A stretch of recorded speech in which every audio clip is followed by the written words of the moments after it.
Good evening. Tonight we're going to talk about the Agarwal automobile case study. This one seemed to be a little more focused on the numbers, more of a quantitative method here, basically due to all the calculations that were involved in trying to figure out which is the best fit for them.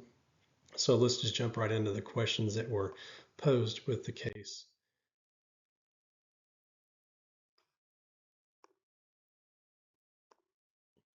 So given the details of the case, which forecasting approach of the Kennedy-Kahn framework do you think is most appropriate for them? What are some other companies that may be better off picking different approaches of the framework? Given the historical business that they had there, I believe that more of the time series focus of predicting the future would be appropriate for Agarwal. Um, and maybe just as far as a qualitative method, they might want to try to look into some diversification. They they stated in the case there was some intense competition arising in the area, and so maybe they need to focus on trying to diversify themselves from the rest of the group, try to separate themselves from the other entries into the market. As far as other companies, um, depending on the age of the company, if it was a new company, I would think they would need to seek market development or product development, maybe look at similar items that were out there already, try and gauge what their future need would be.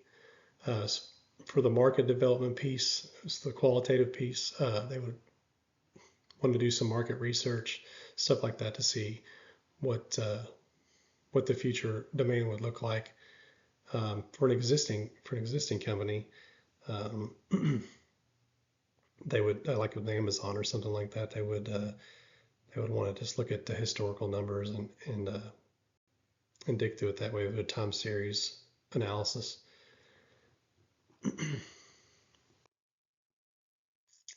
Which time series forecast model you think would be best for them for each type of fuel? Using the calculations in the Excel spreadsheet that was given. Um, After going through all the spreadsheet data, I came to the conclusion that the moving average for the petrol and diesel would be the best fit. It was actually a 20-day. The 20-day moving average was the lowest percent error for diesel. It was a pretty close for petrol. It was pretty close to the best. So I said to stick with that method for those two because of their highest volume.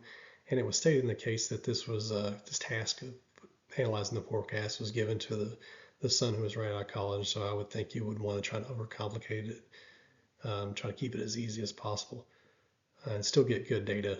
Um, as far as HSP is concerned, with low volume, uh, the uh, the double exponential smoothing, actually just the exponential smoothing seemed to be the best fit for them. It was a 0.75, I believe. I'll attach my spreadsheet findings as well. Um,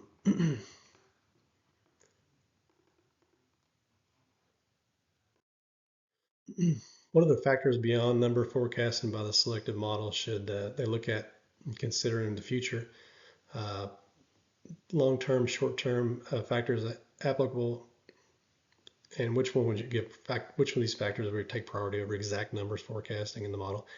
I stated this earlier. I believe that they probably need to look at in the short term, look at trying to diversify themselves as much as possible from the crowd beyond the numbers. Maybe do a little market research as well. See what the market looks like, and maybe just kind of gear their focus toward. Looks like diesel is their highest volume. Maybe they need to try to increase their sales in petrol to try to match it. Um, those are the things that I would look at as far as other than numbers. Uh, look at trying to move themselves away from the crowd. Um, in the long term, um,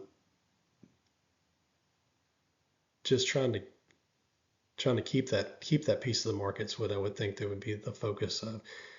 They're going to be if they have intense competition, I would think you want to at least try to maintain your levels of sales of each. And like I said, how you would do that would be trying to diversify yourself from the rest of the crowd. So those are the things that I would think they would look at beyond just the numbers.